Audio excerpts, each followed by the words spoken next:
you've had a couple experiences on that stage, many, many, many experiences. But one of the ones that is most memorable for me is you stepped on to that podium and re-recorded the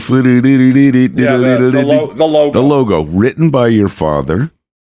I've always wondered, and this is an opportunity to ask, did you find original charts? Did you do a takedown of? No, they had that logo was written in 35, I think, when Alfred Newman was still through the 30s. He was at UA a lot. He was working mostly for Goldwyn, who was kind of freelancing at UA, United Artists. But Zanuck loved my dad because Daryl Zanuck loved Fox streets, Studios. he loved streets. Like Alfred Newman arrived in Los Angeles in 1930, the beginning of 1930, right when talking films had started. Max Steiner came maybe a month earlier. They had both been Broadway conductors and arrangers, and all of a sudden there's like talking films, and where are they going to go find people to do music? Because now they got to do music, right? So they go to Broadway, which is the place to go. And so one of the first film, and they were trying to figure out, like, how do you score a film, right? Do you have music all the way through? Do you have no music? And the directors and editors and everyone kept saying, well, if there's music, where does the music come from? So they had this argument all through the 30s, where finally they sort of figured it out. But in 1931, my dad did a movie called Street Scene.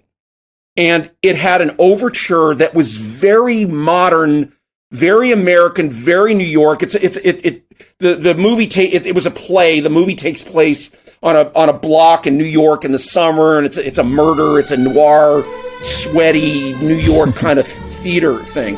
And he wrote this theme, and then there was a big like montage in the middle of the movie where these characters kind of run around, and he uses the theme again, and he uses the theme at the end. And Daryl Zanuck just flipped out over this theme. So he was constantly trying to get Alfred Newman over. Daryl Zanuck, I think, started at Fox in the mid-30s and kept trying to get Alfred Newman. And finally, so Alfred Newman did write the logo without the extension. Right. Robert, remember the Cinerama extension in 56. Yeah. So the original one was that's the original logo. But in 1954, after it would say Fox, it would say CinemaScope, and then the music would go da da da da da da da da da da, and everyone remembers this from Star Wars because it was no one was using it in the 60s because of the way movies were scored in the 60s.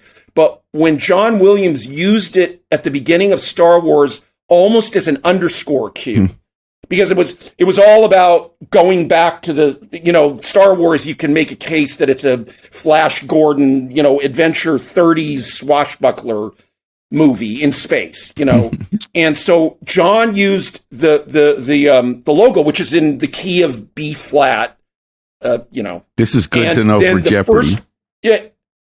And then the first chord in the Star Wars theme, so it would be da da da da da da da da da da da da da da, and then there's the scroll, got a long time in a galaxy not far away, and then the first chord for Star Wars is a big B flat dum da da dum da da da da, like a fanfare. So that's amazing. And since then, the fanfare, I think, has really come into the sort of popular vernacular in a different way than it was when it was originally done. Well, but yeah, we recorded that was the first thing that was recorded, Robert, on the new stage was that, and there was was the logo, and there was press there, and you made a whole thing out of it. It was like it was on the news that night, and